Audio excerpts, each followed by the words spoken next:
Hey guys, welcome back to another episode of The Sweet House. Today I have on the Titans GM Ran Carthon. Welcome to The Sweet House. Thank you for having me. Thank you for taking the time to move on into The Sweet House because you just got here and you're moving and you're going to be home for 2 days and you got a lot going on. So how are you making all this happen?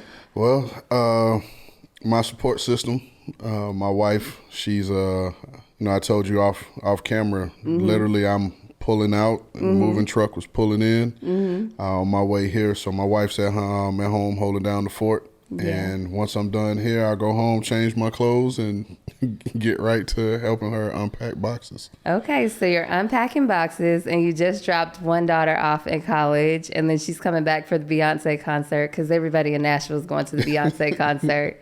And then you got to get right into football. Yeah, we're right back in it July 22nd. July 22nd. That's when I'll say the new year starts. Everybody else celebrates January 1st. Yeah. We celebrate when training camp opens. So our new year will start. Really looking forward to it. This whole off season's, been good. I was talking to some guys over the summer. I'm blessed to have a partner in Mike. To come into an already established situation. Yeah. You don't have to come in and try to establish a culture or create a new culture. It's when you think of the Tennessee Titans, Mike Vrabel is one of those pieces that you think about. So I get to come in and add my part, to that as well as my staff, and just really excited about it, looking forward to it. Well, Nashville is having some sort of renaissance right now. It hasn't always been like this. I've been here for 7 years, and I'm glad to be here. I actually moved from Memphis, but you're coming from one side of the United States to the other side of the United States. Yeah. So how does that feel to be making Tennessee your home? It feels natural. First and foremost, my stepfather was in the military. So living in San Jose the last 6 years is the longest I've ever lived in one spot. Wow, my entire life. So I'm used to moving, I was going to ask you about that because I saw where you went to high school in Key West, and I probably would have never left Key West because I just feel like Key West is beautiful, so why leave? But I was going to ask you because you're born and raised in Arkansas. You went to high school in Key West. You have been all over the place. You moving with teams in the NFL and all of that. So what has that been like? It feels like I've been in the military. Like you said, I was born in Osceola, Arkansas. I actually moved from there, might have been 3 when we moved from there. And I guess a lot of people don't know, I started school in Millington, Tennessee. So that's where I started school from kindergarten through 2nd grade.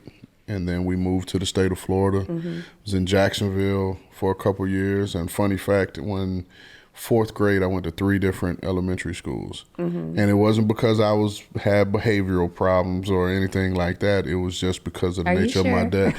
Probably, but it was the nature of my dad's job. So I started 4th grade in Arkansas.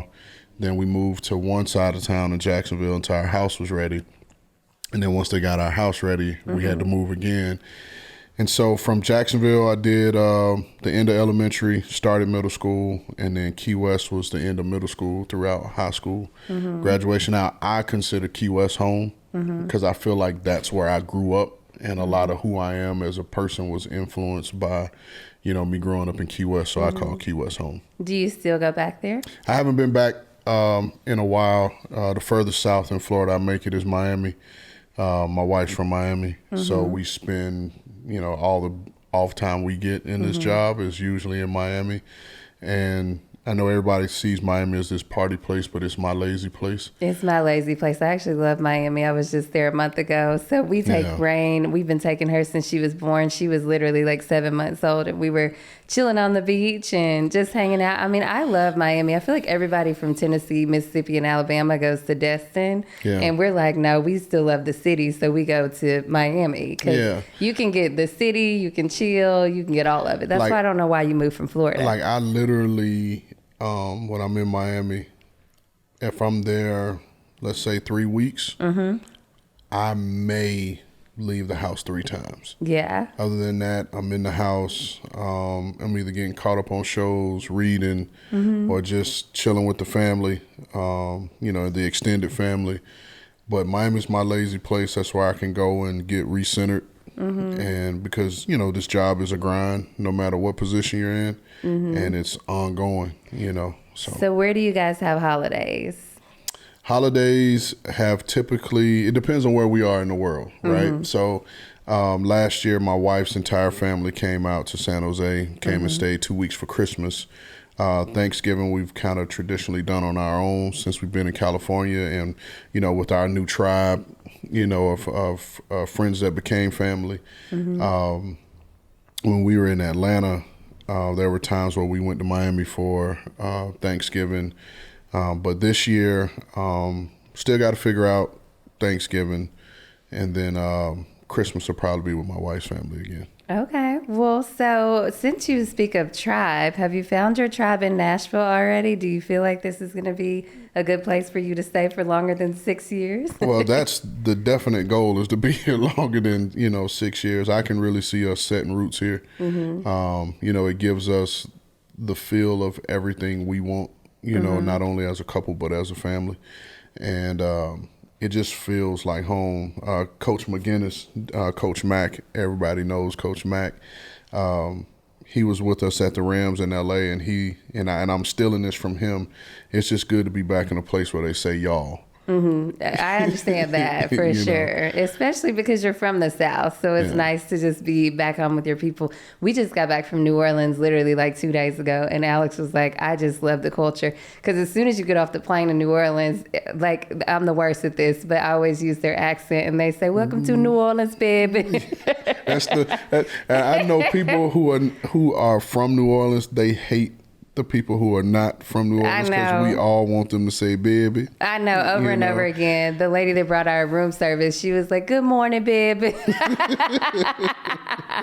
I was like, woo, yes, I need to move to New Orleans. If I move to another southern city, I'm going to New Orleans. For me, like I said, Nashville, it feels right. It feels like home. Yeah. Even yesterday, we were doing something, and, this gentleman just held the door, for me and my wife. And my wife turned, she was like, man, Southern hospitality, because, when we, where we just came from, I mean, everybody's, high pace, and you're moving, and, the people are nice, and they're, accepting, but it's this. Yeah. Passing by. Right. Yeah. And, it's just good to be in a place where you can make real connections. Yeah. And I think that's the cool part about being in Nashville. The creative community here, the entrepreneur community, and even like we met at Harriet's rooftop grand opening. It's like everybody's so willing to have conversations with each other and connect afterwards. So I think you're going to make your home in Nashville with the right people. And you already know so many people. You and I have connections. You and Aaron, who owns Cast Collective, obviously have connections. So it's one big melting pot. And I think that's the part that people don't see about Nashville. Yeah. I think everybody thinks it's just country music and that's all, but there's so much more to this city. So no, I agree. And like I said, my experiences here have been, have been great, just interacting with the people in the city, you know what I mean, from all walks of life. And, I got my couple spots that I like to go eat at. And what's your favorite? It depends on what I'm going for, if I am going to, just have some food, listen to some good live music, I'm at 1230 Club. I go there a lot. That's a good one. If I'm looking to just get, some good Southern soul food, I go to QC Kitchen. I haven't been there. That's my favorite place to go. And do you like hot chicken? So I don't want to get, in trouble yet, but I still have not had hot chicken yet. You've been in Nashville for how long, and you have not had hot chicken? I've been here since January. I'm a creature of habit too. Once I find somewhere that I like, and as many times as I've been to 1230, I probably only had 3 things on the menu. You get the same thing every I get time. the same thing, and it's one particular server that looks at me and is like, okay, which one are you having? Because I already know what your order is, Yeah. But I will, especially now that my family's here, we probably, once we get everything moved in and get settled, then we might need to do that.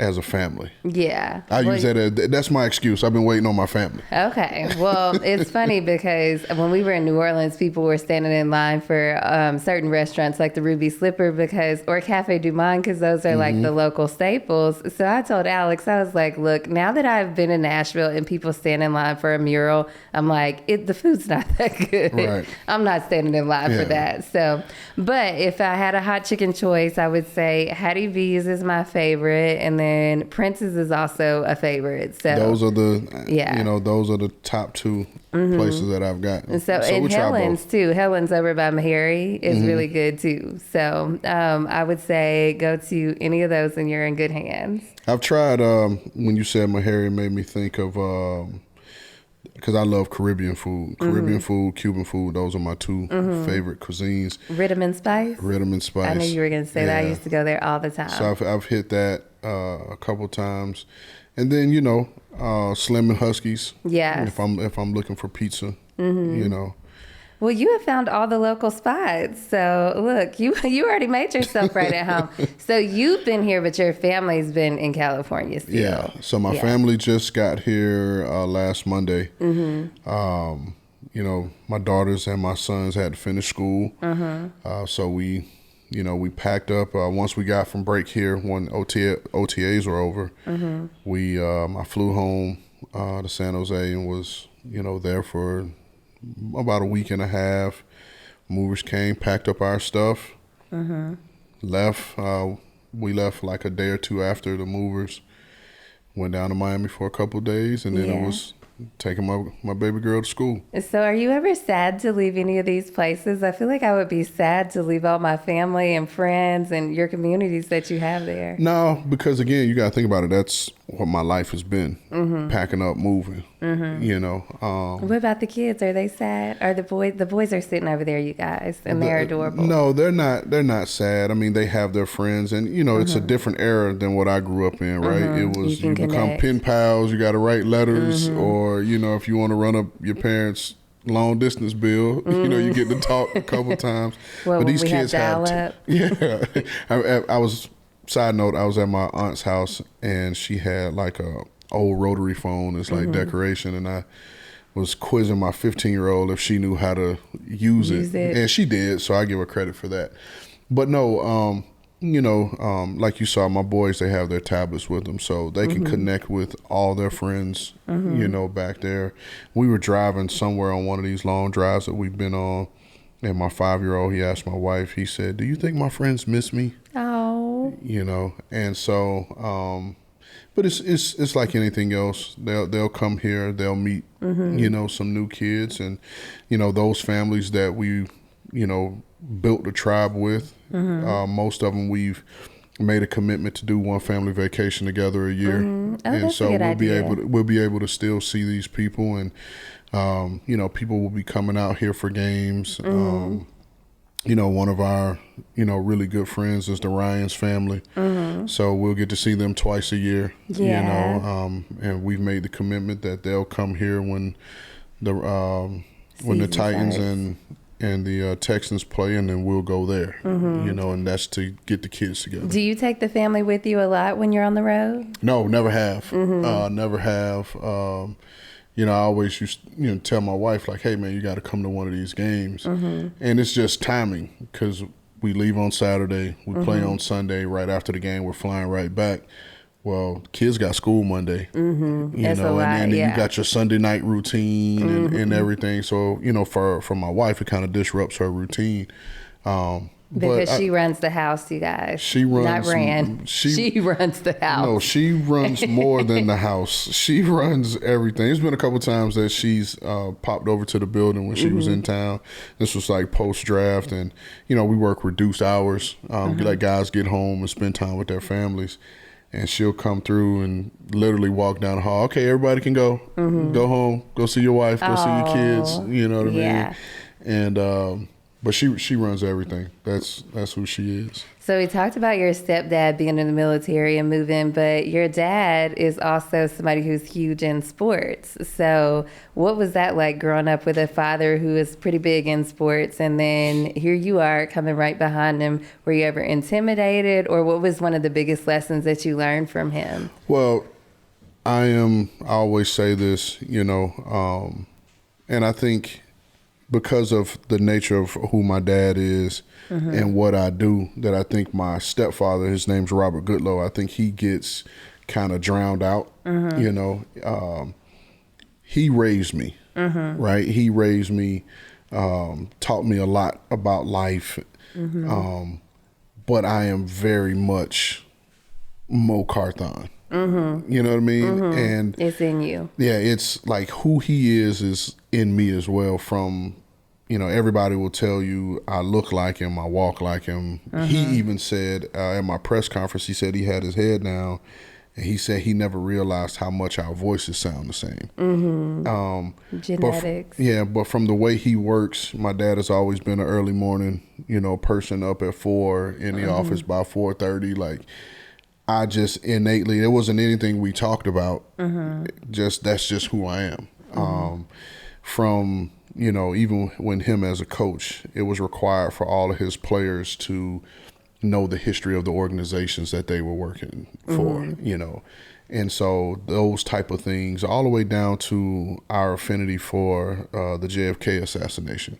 What? Right? Like, so this was something I never knew about my dad. I think we were in Mobile, we were at the Senior Bowl, and either something was coming on TV about it, and I mentioned it, and we were driving somewhere, and he kind of looked at me, and he was like, "You into that?"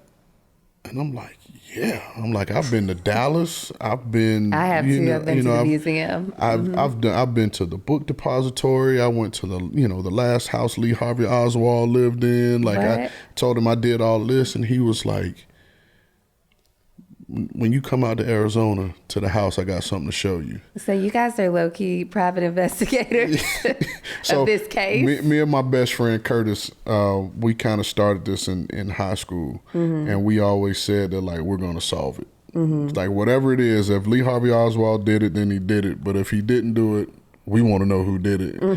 And, like, anytime it comes on between that and what's the movie with Nicolas Cage where he's the treasure hunter? National Treasure. Like, if that comes on, if I'm, scrolling and my wife sees it, she'll just roll her eyes because she knows that it's going to get stopped. Like, I'm just a history nerd. I like stuff like that. Okay. So are you into any other conspiracy theories like MLK or anything else? Because they kind of tie those together, especially in the museum in Dallas. Yeah. So my family and I, we were in Memphis a couple years ago, went to the MLK museum at the Lorraine Hotel. We've done that. A friend of mine sent me a podcast. I don't remember the name of it, but it was... probably the MLK tapes. Yes. So I've listened to that, and, I'm just a believer in, I don't know if you want to call them conspiracies or whatever the case may be, but I think there are a lot of things that we've been hardwired and taught that if you say it out loud, it doesn't make sense. Okay. So speaking of our history, and you're new to Tennessee, so you're about to find out a lot of things about Tennessee. We are a conservative state. But they just took Black history books and some other things out of schools. They don't want these things taught in schools.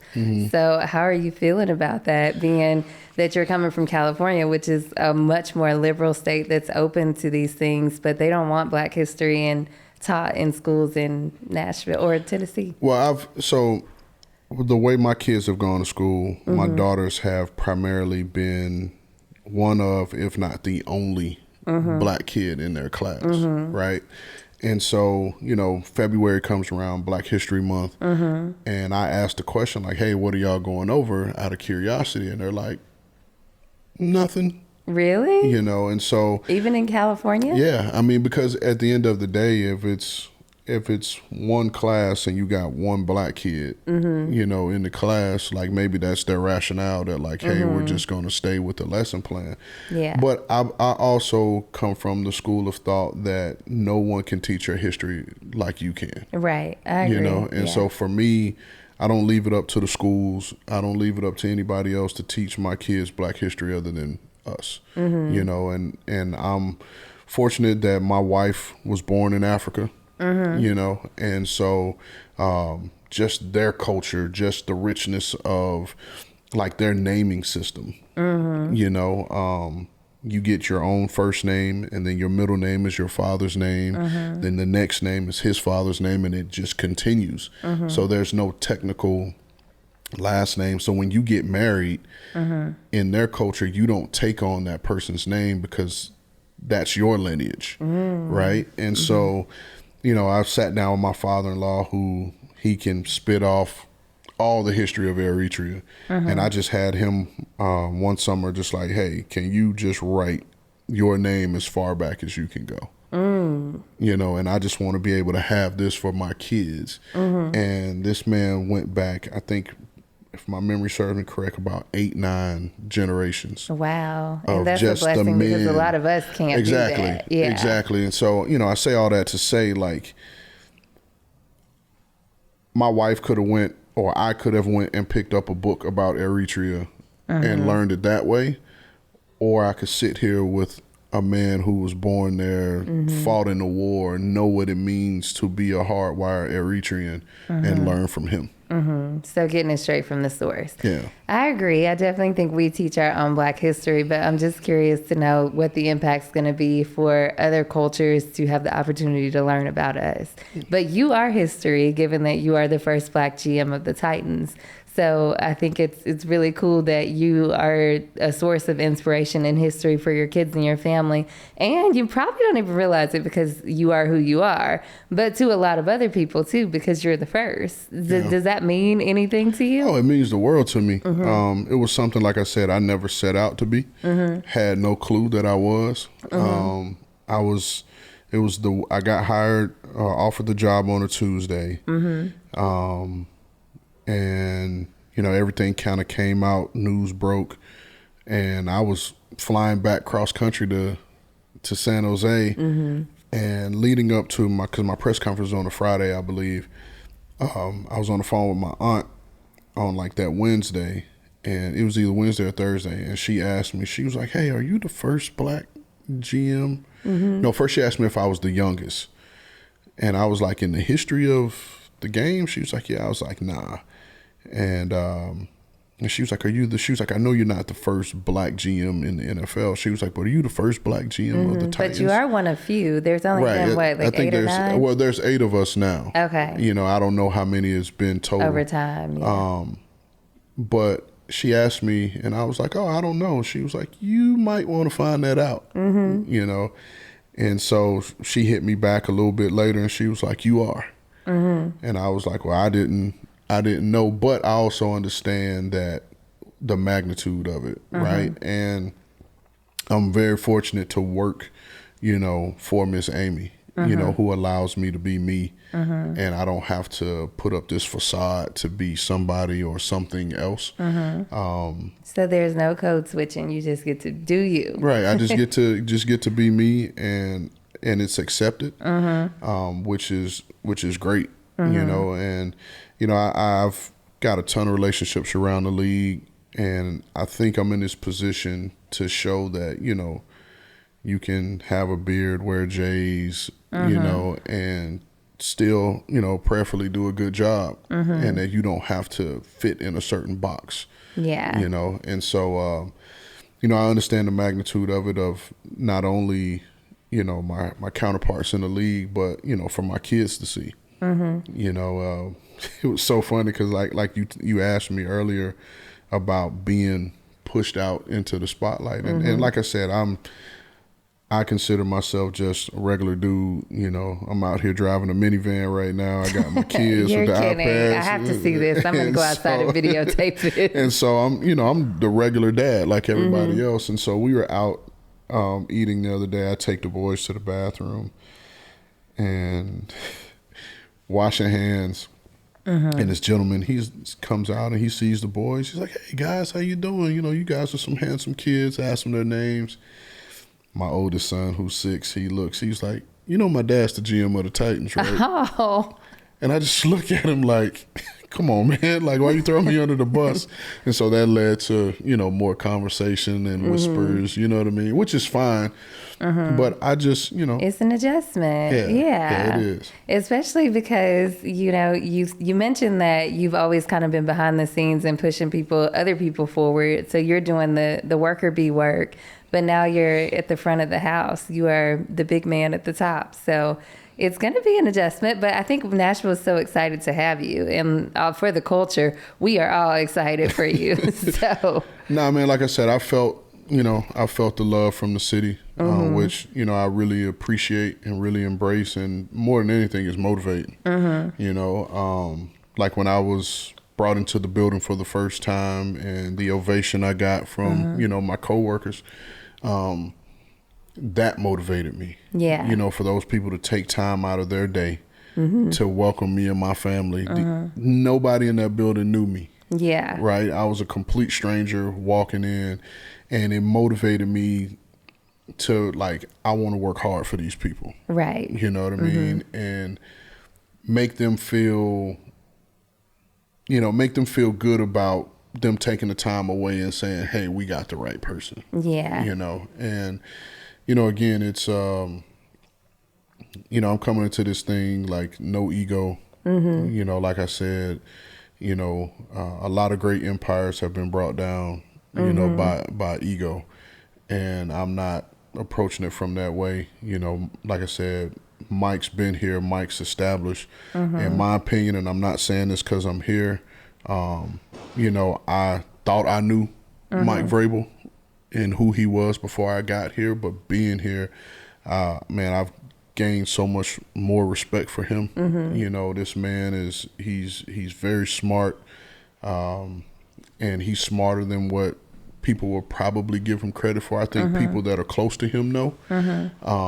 But I think walking into a situation where I have a partner like that, and I don't know everything. This is my first time in this job. No matter the mentors I've had, no matter the good GMs I've seen do it, it's different when you're doing it. Yeah. But to be able to call Mike or lean over and ask him or go, next door to his office, like, "Hey, man, like, I'm kind of struggling with this one." Yeah. Are you afraid of anything? Are you afraid to fail? Nah, I mean, I used to always joke with my boys, like, I don't need anybody's help getting an F. I can get an F by myself, right? But I just want to go about this in a way that I feel is the right way to do things, and we'll find out if it's right or wrong.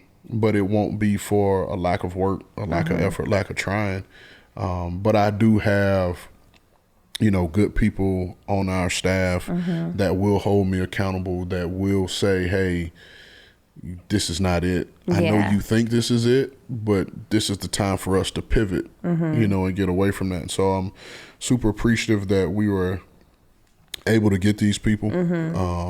And specifically because, most of the staff is staying the same, but, bringing in a guy like Chad Brinker, who spent 13 years with the Green Bay Packers, bringing in a guy, Anthony Robinson, who spent 15 years with the Falcons, bringing guys in like that, who I respect, who respect me, but there's a level of trust and loyalty to hold, each of us to a standard and not being afraid to call each other out. Yeah. So when I was at University of Memphis, I actually worked in the football office under Larry Porter. And so I always find it interesting because does this happen in the NFL too, where they just bring in an entire new staff whenever they switch out coaches?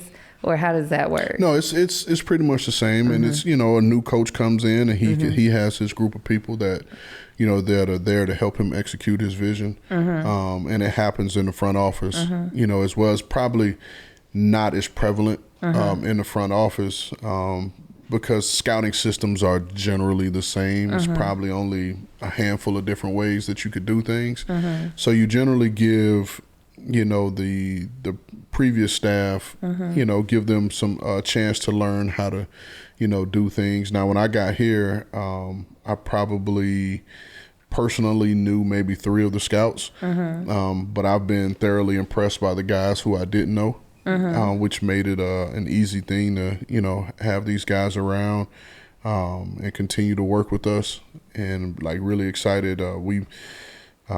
Myself and Anthony, we were in the office yesterday and we just met and kind of went through some things that we want to, roll out this summer or heading into the fall for the area guys. And again, going back to this city, man, like we're in a very, very unique situation. All the other organizations I lived in, like our college scouts are broken up by regions. In the country, you have the Southeast, you have the Northeast, the Midwest, the West, the Southwest, the Midlands. You have all these different areas, and those scouts lived in those respective areas. Well, here, all of our scouts live in Nashville with the exception of 2. Oh. And so that's very, very unique in that, when guys are here, guys can come into the office, as they want to and, get work done, or you can get to spend more time and really get to know these guys because pretty much everybody lives here. So how did you choose to go into personnel or did you not choose? Is this just a career path that kind of found you going into personnel versus coaching? No, it was something that I was steered towards by my dad. My dad wanted to do personnel before coaching, but Coach Parcells thought otherwise and, pushed him towards coaching, which he ultimately fell in love with. But then he, I've always had an affinity for the draft. And so, I used to watch every draft, have my little magazines, my little notepad, and trying to predict who was going to pick who and where. And then when I got to college, my dad would come for pro days. And so I would hold his clipboard, clock his 40s, and, heights and weights with the other scouts. And if he didn't come a coach on this staff, he would have me meet them in the morning, watch film with them, talk to them about our roster. And so that was kind of my introduction to the business, side of it, and not just being a person that likes to draft. And, I tried coaching. I coached at North Miami High School back in 2007, and probably after about 2 weeks, I was like, "Yeah, this coaching thing isn't for me." I mean, I finished the job and built some lifelong relationships there with people I still talk to every week. But yeah, the coaching part wasn't for me. So I have a question about talent versus like nurturing, because in sports now, kids they have the opportunity to go to all these training camps. And like you were talking about how your dad introduced you to certain people. Do you feel like it's becoming harder for people to make it to the NFL, the NBA, NHL, just across the board, because people are getting, I guess, better opportunities because they're able to go to training camps versus like some people who don't have those opportunities? Do you mean as a player or in like as a player? Like Alex and I always talk about, like, if we have a son and he plays basketball, then obviously we'll put him in AAU so he can go ahead and get started and get around the right people, because it seems like now sports is going to where you kind of need to know somebody to get into the right situation where you can get scouted so you can get to where you're trying to go. So I'm just wondering what your thoughts are on I'll say it this way. Definitely knowing somebody will help you. But at the end of the day, you have to be talented, right? Well, yeah, for sure. And with the internet, if you're talented, you will be found. Yeah. One way or the other, you will be found. Again, no matter if it's, myself or whomever, when you're making a decision on bringing a player in, you're essentially putting the way you feed your family on that person's back, right? I got a ton of friends who have sons who have aspirations to play in the NFL. But if he can't play, he won't be on our team, because at the end of the day, if I lose my job, because I put the wrong people on the team, then that becomes a problem. Yeah. Now I understand, giving them a tryout, seeing if they're worth it. But in the grand scheme of things, it is perfectly okay to be an accomplished, college player. You know, you can still make a life, you know, in sports if you want to. You know, after it, everybody's not meant to be a professional athlete. And, you know, my son, he loves basketball. You know, he loves football as well. But some things are just genetics. Yeah. You know, my son, I'm 6 feet. You know, my wife's 5'4". Chances are he's not going to be 6'6". Well, you never know. He could have a random growth spurt. But, you know, and I think, too, as parents, we have to be realistic, right? You know, you have to be realistic, and you can put your kid on all the AAU circuits and all of that, but at some point, you know, you're 5'8", trying to play shooting guard. You know, it's just not. Yeah, it's just not. Now, there are exceptions. The attributes aren't there. There are exceptions, but the attributes aren't there for you to likely be put in a position to go pro. And my wife, we talk about it all the time. You know, specifically, like, you know, when you invest so much time, so much money into these kids' sports, it's right? a lot of money, and you push them towards, oh, you're going to the NBA one day, or you're going to the NFL, or you're going to NHL, you're going to MLB, and it doesn't materialize. Do we ever, as parents, think about the toll it takes on the kid? Right? And is it something that the kid wants, or is it something that we want? Because you think about it, I'm 42. I never grew up going to camps. You know, I never played AAU anything. I played on my park teams and my school teams. And that was my exposure, you know, as well as everybody else that was around me. And I still was able to enjoy my summers, you know what I mean? And we didn't, you know, get pulled in every which way. But I feel like the pressure is on for this new generation, though. I feel like we were able to I did competitive dance my entire life, and I played soccer, baseball. I played every sport, you name it. But I feel like now the pressure is on, and I do feel like a lot of parents are putting that fire behind their kids. So I think it's a good statement to tell people, like, relax and, like, be real with yourself about where your kids are, for sure. And that's what I mean. Is it the kid's dream or is it the parent's dream? You know, and I'm all for, if, you know, like I said, my son, if he says, like, I want to really pursue this basketball thing, well, of course, you know, hey, let's make sure you have the best of everything. And it's his dream. It's not mine, you know, and so you always want to support your kids. By no means am I saying don't do that. But if it's something that you as a parent, if the kid is telling you, like, this is not what I want to do, like, I just want to sit home and game. Have you had any players at that level in the NFL that were just, you felt like they weren't passionate about it? They were talented, but they just weren't passionate about it. I mean, you see that. I think you see that in every sport. You know, I was just watching another podcast. I won't say who it was. Was it the Raw Room? That wasn't. I watched the Raw Room, but it wasn't. It wasn't that one. But they were talking about a basketball player being drafted really high, right?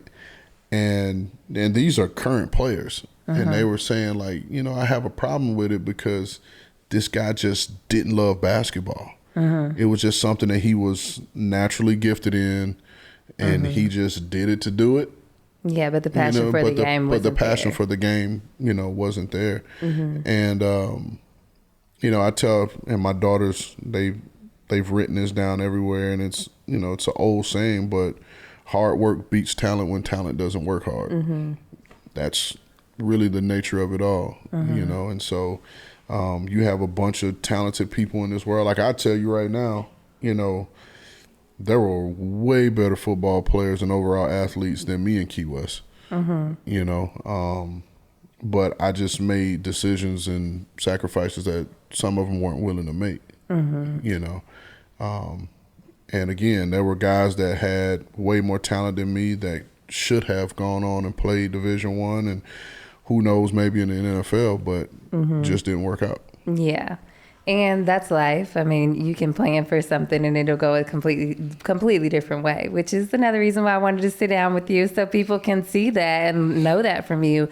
Because I think it's not like life is not like a linear, it's not a linear path to you becoming the GM of the Titans. It's all over the place. Clearly, from moving to you trying to foster family life, you have so many different components that have like led you here. So that's why I was like, I feel like your stories are really cool because I know you're going to speak to a lot of people, even those of us who are new parents and trying to figure all this out. You got one going to college, so yeah, man. Yeah. I got.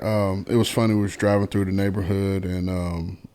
I guess this was maybe yesterday, and I commented to my wife. They had the little placards in the yard, you know, high school graduate, and then they had a sign that was like, you know, one starting kindergarten. Oh. And I told my wife, I was like, hey, this is us, you know? Yeah. Because I have one, like you said, that's going off to college and one that's starting kindergarten. You guys have a huge age gap. And I'm over here trying to decide when I'm going to do the next go around. Listen, you know, it was one of those things that, you know, we had the two girls fairly early, and then it was like, we call it the reset. And then my wife just got that itch, and you know, we were able to, you know, have my oldest son, and my mother-in-law was like, you know, hey, like, go back to back. You know, go Everyone back to back. says go back to back so you can stay in the crazy, because once you get out of the crazy and then you go back, it's harder. Yeah. I mean, at least that's what I've been told. Listen, I think there's almost a 10-year age gap between, you know, my youngest daughter and my oldest son. And we had to take parenting classes, the prenatal class. Like, we did all of that over because it was like we hadn't done this in a while, you know, and going back to back, I don't think it was something that we necessarily planned to do. It just happened. And it was definitely tough, you know, those first couple years, and, you know, me trying to establish myself in my career, and trying to, you know, still support my wife, but, you know, you getting pulled in a bunch of different ways, and it did put a strain on us. But my wife used to always say, she was like, man, like, this is hard as hell. She was like, but it's temporary. Yeah. It's temporary. I told somebody the other day, I feel like parenting is harder than marriage. I feel like parenting is like a journey that we've never experienced before. You've been in relationships before since you were like a teenager. Yeah. But I don't know, parenting is a whole different level for me. Because, you know, in the grand scheme of things, like, you can, but most people don't. You can't walk away from parenting. Nope, it doesn't matter. You know how your day is going, you have to get up and get going. Parenting, you know, and even the marriage thing, man, like marriage is work. Yeah. You know, marriage is work. Tell them how long you've been married. I've been married 16 years. Been together 21. It's work. You know, we as people, you know, evolve and grow, and you're constantly learning new things about each other. You know, you don't want to be that old couple that, you know, sits in the rocking chairs on each side and just don't talk to each other. You know, no. And so it's constant work, and it's a matter of like leaning into each other, and then also having good support systems outside of each other. Yeah. You know, I have some really good male influences. In terms of, you know, having strong relationships and what that looks like. And, you know, there are moments where, you know, I can call, you know, one person that comes to mind immediately, you know, my fraternity brother, Keith. You know, if there's something going on, you know, in my mind, or, you know, thoughts I'm having, I can hit up Keith. You know, we can talk through it. Or, you know, my really good friend, Stefan, who's, you know, relationship, I tease him, call him relationship guru, you know, on Instagram. You know, Stefan is my daughter's godfather. He's both a friend to both me and my wife. But then the greatest thing that my wife did was introduce couples therapy. Yeah. You know, to couples us. And it wasn't, you know, the way she put it to me was like this.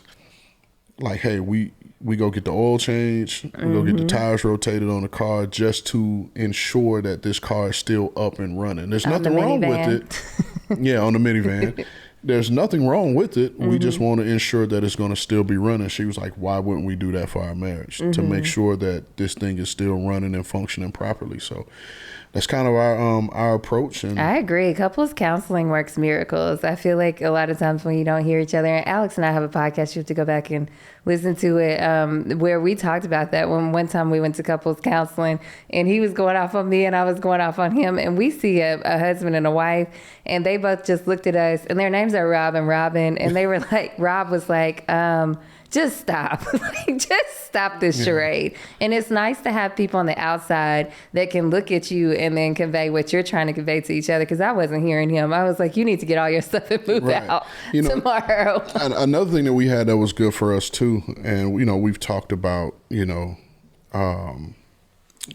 trying to figure out a way to start it here. We were part of a group in St. Louis.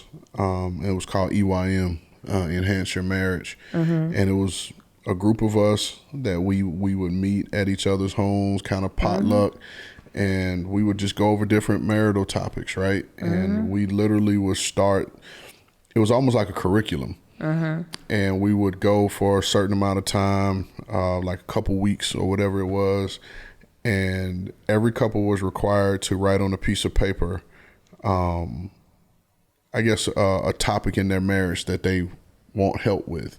And then we fold them up, put them in a hat, shake up the hat.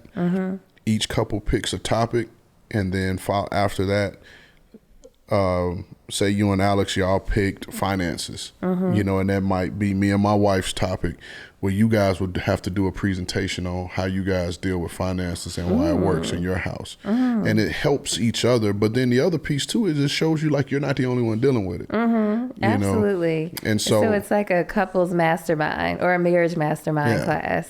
So, or group rather. Yeah, and it was some of our coworkers, people from other industries, just, and I think may have been 6 to 8 couples, total, that were in different phases of, their marriages. One was an older couple who didn't have kids. One couple was, a new couple that had a kid, and we were like in the middle, more closer to the top, really. But it was couples. Like you guys relate to everybody because you've been together so long, but then you have little kids, but then you have grown children, well, almost grown children. So I feel like you're in a bunch of different categories. Yeah, we call the kids the bigs and the littles. Oh, that's sweet. So 2 big girls and 2 little boys. Yeah, the bigs and the littles. So speaking of, you talked about how the players, pretty much with the internet, you can be found, but you are not on social media. We need you to get on social media. Nah. You're not going to do it? Nah, I mean, I'm not on social media, but that's not to say I don't see things that are on social media. I'm just not on there just from a distraction standpoint.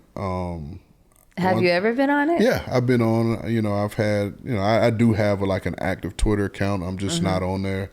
One thing for me that I've learned in this new position is time isn't mine, and so I have to. I have to be very, cautious of my time and where I give it and where I spend it. And so, I rather focus on that piece. Yeah. And trust me, I definitely get the benefit of social media.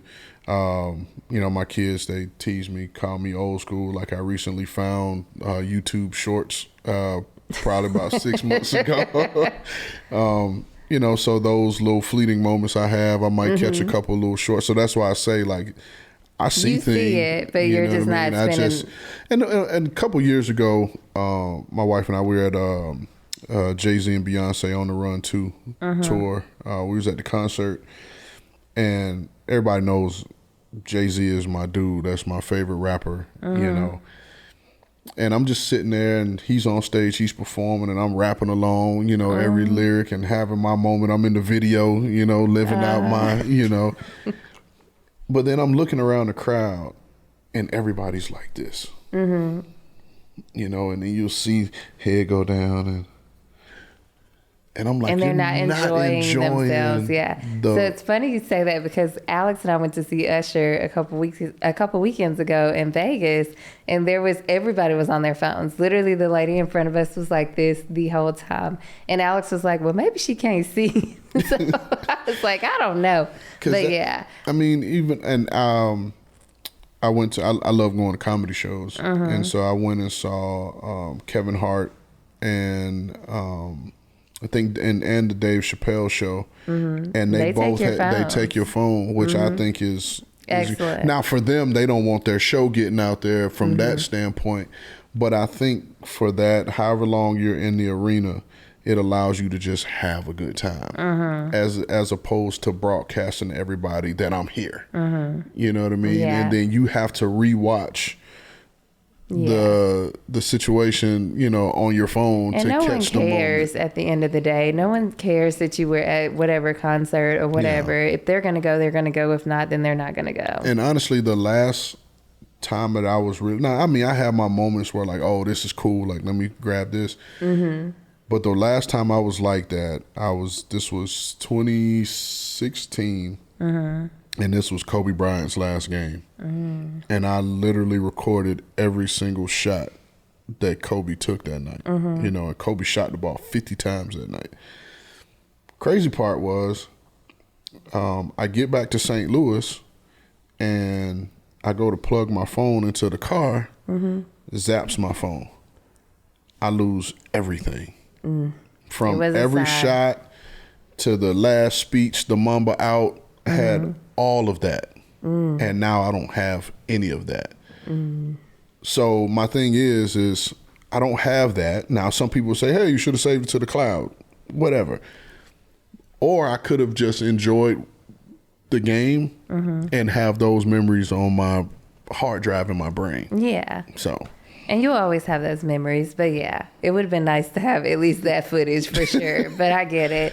So with you not being on social media and your oldest daughter you mentioned is finally able to be on social media, but I'm just wondering what advice you'd give young players about social media and etiquette, because they can now make money when they're in college off of social media. Just what advice do you give the Titans players when using their social media? Is there anything that's off limits for them? Yeah, I mean, of course, you have to be tactful. You have to be smart and understand that you're not only representing yourself and your family, but you're representing the organization as well. And read it 10 times before you hit send. And if it doesn't make sense to you or it feels like someone could take it, a different way, then don't hit send. I always say too, when I talk to young guys, we're in this day and age where we want everybody to follow us. Yeah. Follow me. And we're willing to do anything for it. You just opened your Instagram account and now your first post is, hey, follow me. Well, nobody's on there following you right now. You know what I mean? You're, hey, follow me, follow me, follow me. But as an athlete, no matter the sport, your performance on the field is what's going to get people to follow you. Right. Right. So if you go out there and you're playing well and you're doing your thing, then people are going to naturally gravitate to you, to your brand or whatever, and go to your page and see what else you have going on versus the guy that gets everybody to follow him and then you're not performing well. Then people are generally going to unfollow you because you're not doing anything to pique their interest. You know what I mean? So just, and I know our guys in the office, they hear me say this all the time, just keep the main thing. Like I get it, like even with this whole NIL thing, which I don't, I get it, but I don't. Like you can walk away as a college athlete. You can make a career out of being a college athlete and start life with, let's just say on the low end, a couple $100,000 and a college degree. You know what I mean? Yeah. And not a couple $100,000 in student loan debt, but just actual money to start your life with, and that'll give you a leg up. And so with all those things, man, you just got to take advantage of it. And do you think it's a positive thing? What, the NIL thing? It can be. Yeah. I think it's it's still new. Yeah. Right. So everybody's still trying to learn it, still trying to figure it out. But I think these universities are putting things in place to educate these kids. I think these kids, from a tax purpose, from, creating LLCs. Stuff that they should be learning anyways. I mean, life skills, in my opinion, that people need to be picking up in high school for sure. Yeah, they're so much further along than, I won't speak for anybody else. They're so much further along than I was, coming out. And,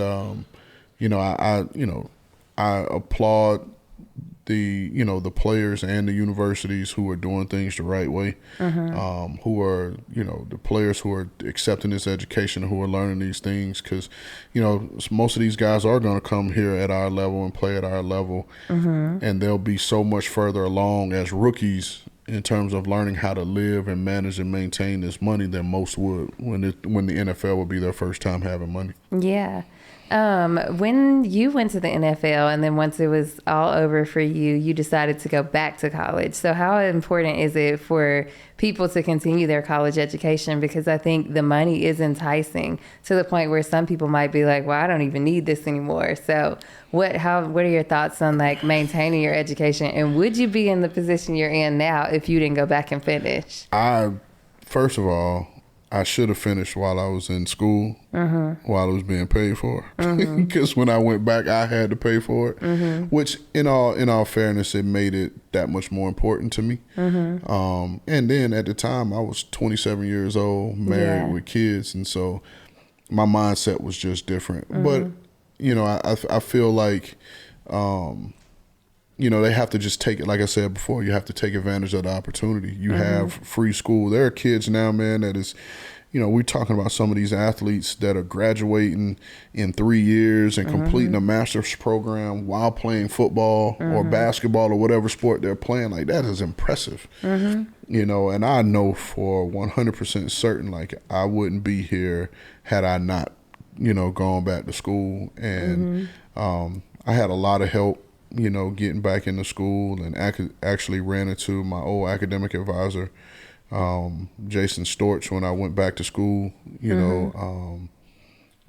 recently to drop my daughter off. But, and Jason, he's my guy. We still talk, all the time, but he was my academic advisor when I played.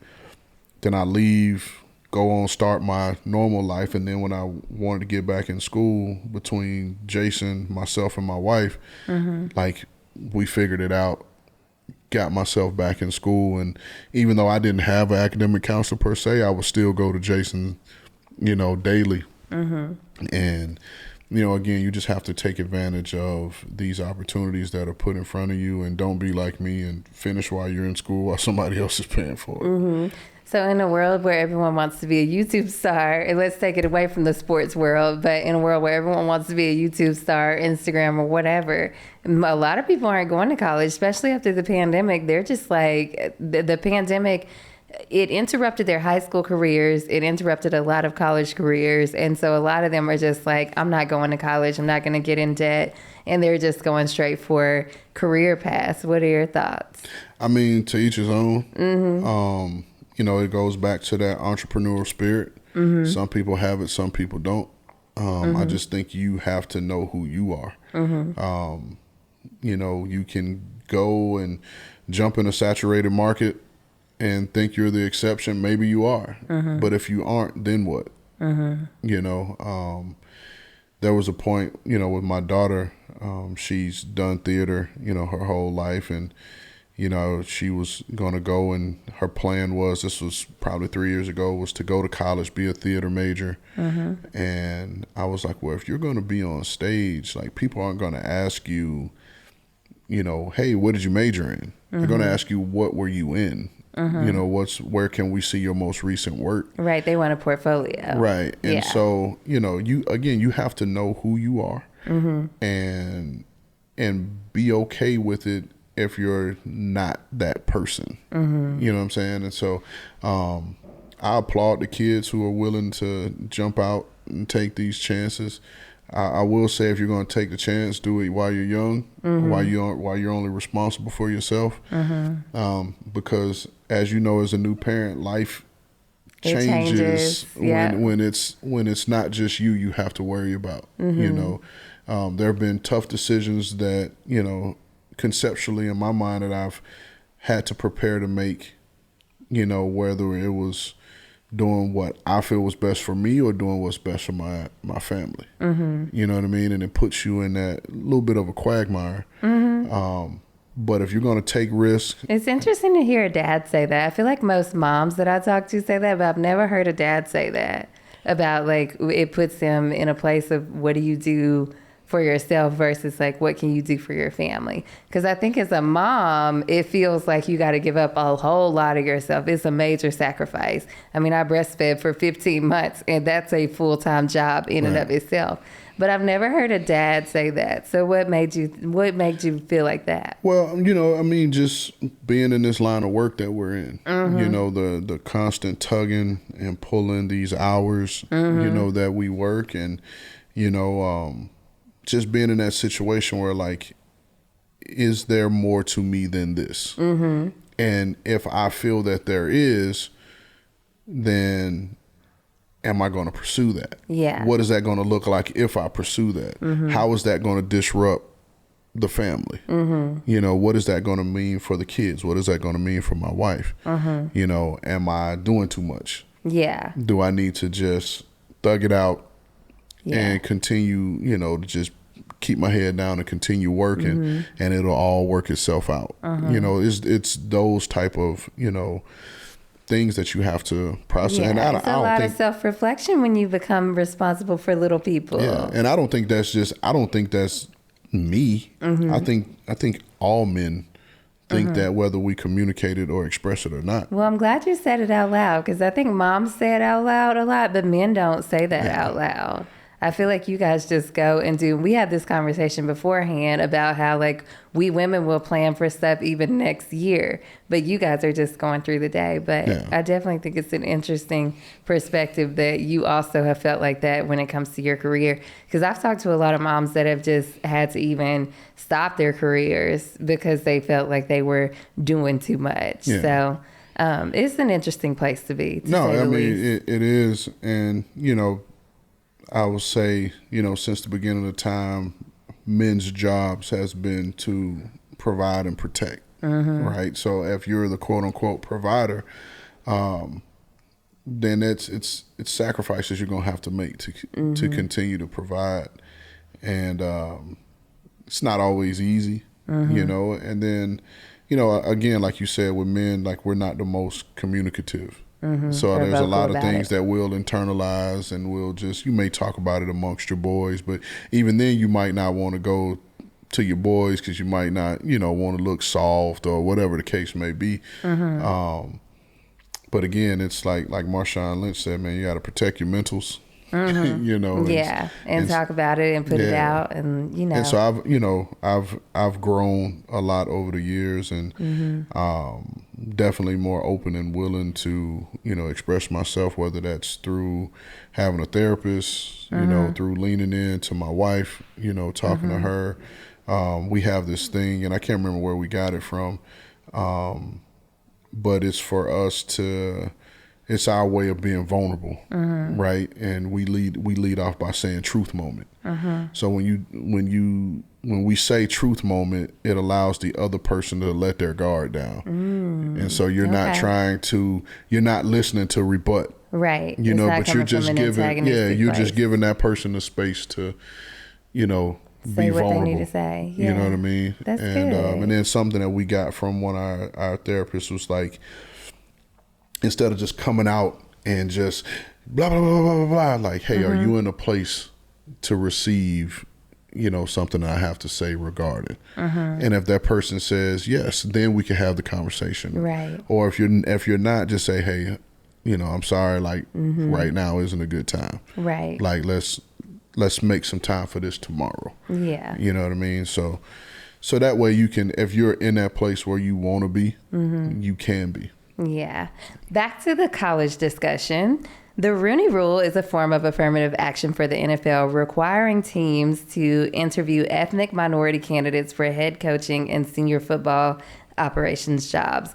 So the SCOTUS just striked this. So what are your thoughts on, well, they just striked it in terms of college. So what are your thoughts on that? Because the Rooney Rule still is going to exist in the NFL, and it's basically like affirmative action for colleges, but now it's gone for colleges. So what are your thoughts on it? I mean, here's the thing.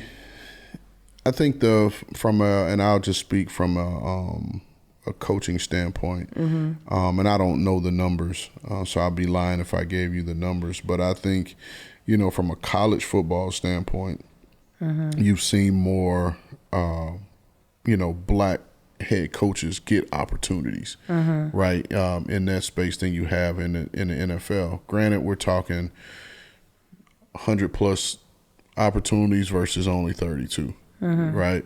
I think the Rooney Rule has its place, but it's, to me, and I'll forever say this because I truly believe it, you can have the Rooney Rule, can be in place all you want, but if the people who are making decisions aren't intentional about what they're trying to do, then it's going to be... There's still a chance for the error. Yeah, there will be an error, because you can't make everybody happy, and then like I look at the Titans process when I got hired, they were intentional. We have this NFL accelerator program. I think Titans interviewed 6 people, 5 were NFL accelerator participants, myself included. And so I think, the team, Miss Amy, Burke, Dolfo, Dan, Kenneth, I think they all were intentional about who they wanted to talk to. And I think if you're trying to, and I don't think they came into it saying, this is what we want, but I think they were intentional about being broad in who they wanted to speak. Now, when I say broad, it was only 6 people. You can go and you can interview 20+ people, but I mean, let's Did they tell you it was only 6 people, but when you were interviewing, or did you find out afterwards? No, I just, just from seeing the media reports, throughout that process. Were you nervous in the interview process? Oh, absolutely. Yeah. Absolutely. And I knew all of the guys that were interviewing, ton of respect, for them all. And truth be told, I think they all have the ability to be a GM. And so, you obviously, it's natural to put yourself up against them, the competition. What do I bring that they don't? What do they bring that I don't? So I was 100% nervous. But I will say, with that group, those people I just named, sitting across from them, it was instant comfort. Once you started, the interview, you started, as we would say, getting in my bag, then it was like, okay, like, I like these people. Yeah. So whether it worked out for me to be here or not, I felt like I would have walked away with a ton of respect, and they would have been people I would keep in touch with. So do you feel like becoming the GM of the Titans, do you feel like you've made it, or do you feel like there's even more for you to do? Oh, no, this is, man, we're not even scratching the surface yet, because there's only one winner in the NFL. There's only one winner in NBA. Like, there's no co-champions. There's no, there's only one goal at the end of the year, and I've never experienced it. This organization's never experienced it. And so, I think once you reach that point, then you can start having a conversation on whether you made it or not. So are we going to the Super Bowl? Are we getting the Super Bowl in Nashville? I can't speak on, because I'm not a part of no committee that decides who gets the Super Bowl. I will say this, and I've told people this before, I'm not promising any wins, losses, none of that. Only thing I can promise is that we'll do the work. We'll do the work. We'll work hard. And we're going to be good stewards of this community. And that's our goal, is to put, productive football players on the field and in the community, and give this city and this state something to be proud of. Absolutely. So are you excited about the new stadium? Yeah, but yeah. I still haven't been in the current one.